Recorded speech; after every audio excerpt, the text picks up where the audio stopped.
Hello students, welcome to Magnet Brains. तो students, आज हम हमारी पंचतंत्र की कहानी की सीरीज में जो प्यारी सी और मजेदार सी कहानी सुनने वाले हैं उसका नाम है चूहिया का स्वयंवर। अब बताइए, चूहिया का स्वयंवर, स्वयंवर माने क्या होता है? माने जब दुल्हन अपनी मर्जी से अपना दूल्हा चूज करती है, ठीक है, और उसके सामने बहुत सारे ऑप्शंस होते हैं कि वो कौन से दूल्हे को अपना पति बनाना चाहेगी। लेकिन आपने इंसानों का स्वयंवर तो हमने सुना है, लेकिन चूहिया का स्वयंवर कभी सुना है? तो चलो मजेदार सी कहानी सुनते हैं, चूहिया का स्वयंवर। तो चलो स्टूडेंट्स, ये कहानी है एक आश्रम की। गंगा नदी के किनारे एक ऋषि का आश्रम हुआ करता था। इन ऋषि के काफी शिष्य भी थे। तो ये शिष्य आश्रम में रह के पढ़ाई भी करते थे, बहुत सारी विद्याएं सीखते थे। बड़ा ही शांत आश्रम था ऋषि का। और जो ऋषि थे वे बड़े तपस्वी थे। बड़ी बड़ी तपस्या करके उन्होंने बहुत सारी रिद्धि सिद्धि और शक्तियां उनको प्रदान कर दी थी भगवान ने।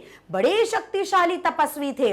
आश्रम में बड़े आराम से रहते थे, पूजा पाठ में अपना समय व्यतीत करते थे, अपने शिष्यों को अपनी विद्याएं सिखाते थे। अब एक दिन क्या हुआ, उन्होंने सोचा सुबह सुबह चलो स्नान करने जाया जाए।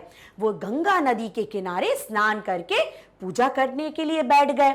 जब वो पूजा कर ही रहे थे, तभी अचानक से उनके हाथ में एक घायल चूहिया आके गिर पड़ी। कैसे गिरी वो? ऊपर एक बाज जा रहा था, चील, उसके पंजों से चूहिया छूट के ऋषि के हाथों में गिर गई। जैसे ही चूहिया ऋषि के हाथों में गिरी, तपस्वी की आंखें खुल गई। उन्होंने देखा, अरे ये तो घायल छोटी सी चूहिया है।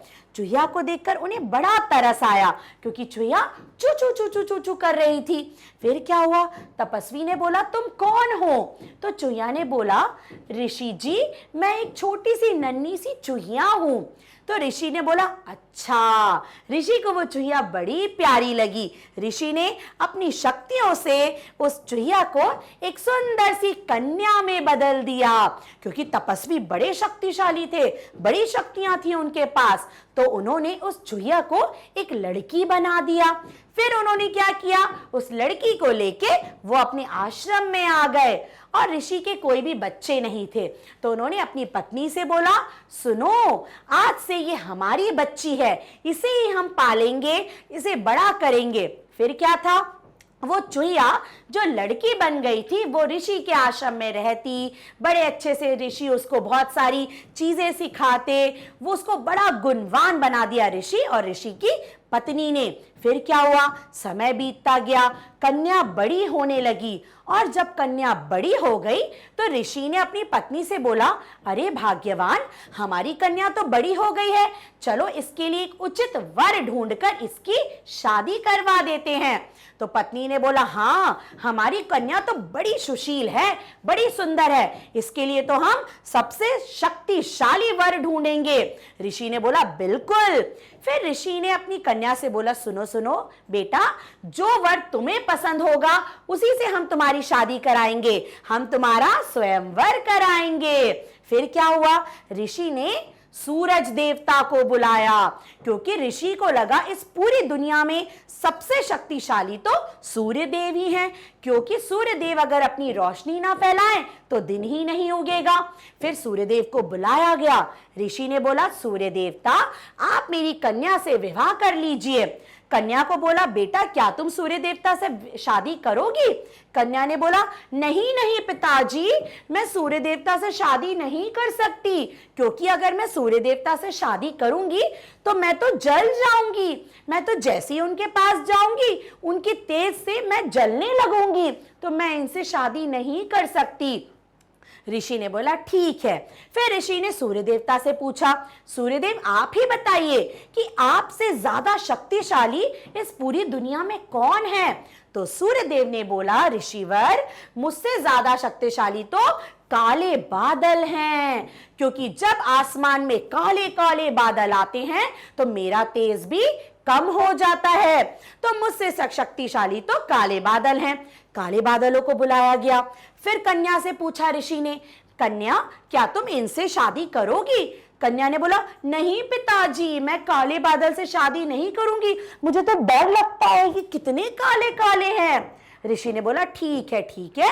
फिर ऋषि ने काले बादल से पूछा, काले बादल आप बताइए कि आपसे ज्यादा शक्तिशाली कौन है इस दुनिया में।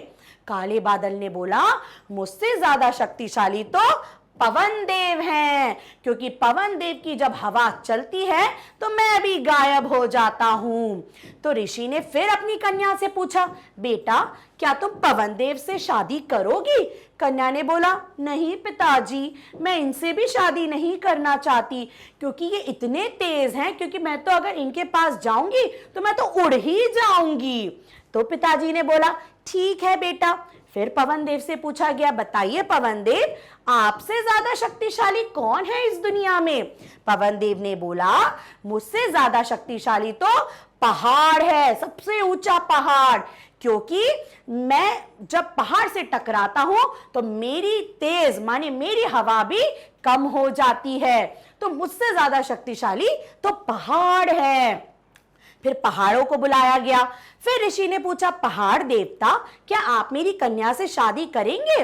तो पहाड़ तो कुछ बोलते, उससे पहले कन्या ने बोला, नहीं पिताजी, मैं इनसे भी शादी नहीं कर सकती, क्योंकि ये कितने कड़क हैं और मैं इतने बिल्कुल कठोर दिख रहे हैं, मैं इनसे शादी नहीं कर सकती। फिर ऋषि ने बोला, ठीक है बेटा। फिर पहाड़ से पूछा गया, पहाड़ देवता, आपसे ज्यादा शक्तिशाली कौन है इस दुनिया में। तो पहाड़ देवता ने सोचकर बोला, मुझसे ज्यादा शक्तिशाली तो चूहों के राजा हैं, मूषक राज, जो क्या करते हैं, अपने नुकीले दांतों से मुझ जैसे कड़क पहाड़ में भी छेद करके अपना घर बना लेते हैं। तो मुझसे ज्यादा शक्तिशाली तो चूहों के राजा हैं, मूषक राज। उन्हें बुलाया गया।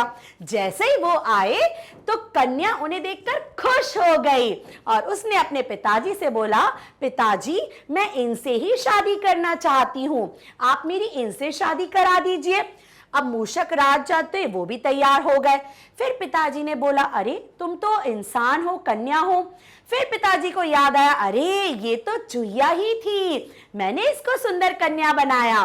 फिर पिताजी ने वापस से उस लड़की को एक चूहिया बना दिया।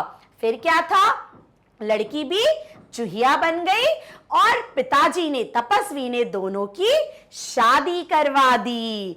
तो ये था चूहिया का स्वयंवर, माने चूहिया को उसका मनपसंद वर मिल गया, जो था मूषक राज, माने चूहों का राजा। तो देखा आपने बच्चों, क्या इस कहानी से आपने सीखा। बड़ी लंबी हमारी कहानी थी। एक चूहिया कन्या बनी, फिर उसने कितने वर ढूंढे, कितने दूल्हे ढूंढे, लेकिन चूहिया को वर तो अपना चूहा ही पसंद आया। इसीलिए हमने इस कहानी से सीखा, जो जैसा है वैसा ही रहता है। माने जो जैसा है, माने मान लीजिए आप एक बहुत ही सीधे साधे बच्चे हैं, ठीक है, और आपकी क्लास में एक स्मार्ट सा मॉडर्न सा बच्चा आया, तो आपको लगा मैं काश इसके जैसा बन जाऊं, लेकिन आप बनने की कोशिश तो करेंगे, लेकिन आप पूरी तरह से कभी नहीं बन पाएंगे, क्योंकि आप तो सीधे साधे से बच्चे हैं, है ना। तो इंसान जैसा रहता है, जैसा है वो वैसा ही हमेशा रहता है, क्योंकि हमारा जो नेचर है वो कभी नहीं बदल सकता, ठीक है। तो बस हमें बहुत ज्यादा अपने आप को बदलने की कोशिश नहीं करना चाहिए। हाँ, कुछ अच्छे के लिए अगर बदलाव हो तो वो हमेशा ठीक है, लेकिन जो जैसा है वो वैसा ही रहता है। चूहिया चूहिया थी तो उसे चूहा ही अपना दूल्हा पसंद आया, ना उसे सूर्य देवता, ना पवन देव, ना पहाड़, कोई पसंद नहीं आया, है ना। तो थी ना हमारी मजेदार सी कहानी, चूहिया का स्वयंवर, है ना स्टूडेंट्स। तो कहानी देखो और कहानी से सीखो भी कुछ, ठीक है। हर बदलाव अच्छाई के लिए जरूरी है, लेकिन बदलाव इतना भी नहीं होना चाहिए कि आप पूरे ही बदल जाएं, है ना स्टूडेंट्स। तो ये हमारी कहानी चूहिया का स्वयंवर, और ऐसी बहुत सी कहानियां आपको हमारी मैग्नेट ब्रेन्स के ऐप पर, मैग्नेट ब्रेन्स की वेबसाइट पर और मैग्नेट ब्रेन्स के यूट्यूब चैनल पर मिल जाएंगी। ओके स्टूडेंट्स, सिर्फ इतना ही नहीं, आपको इंग्लिश की पोम्स, हिंदी की कविताएं, पंचतंत्र की कहानियां और बहुत सी नैतिक शिक्षा देने वाली कहानियां, पूरा सिलेबस किंडरगार्टन टू 12th यहाँ पे सब मिलेगा। ओके स्टूडेंट्स, तो बस कहानियां देखते रहिए जाइए, फिर मिलेंगे एक और नई कहानी के साथ। Till then bye bye, take care.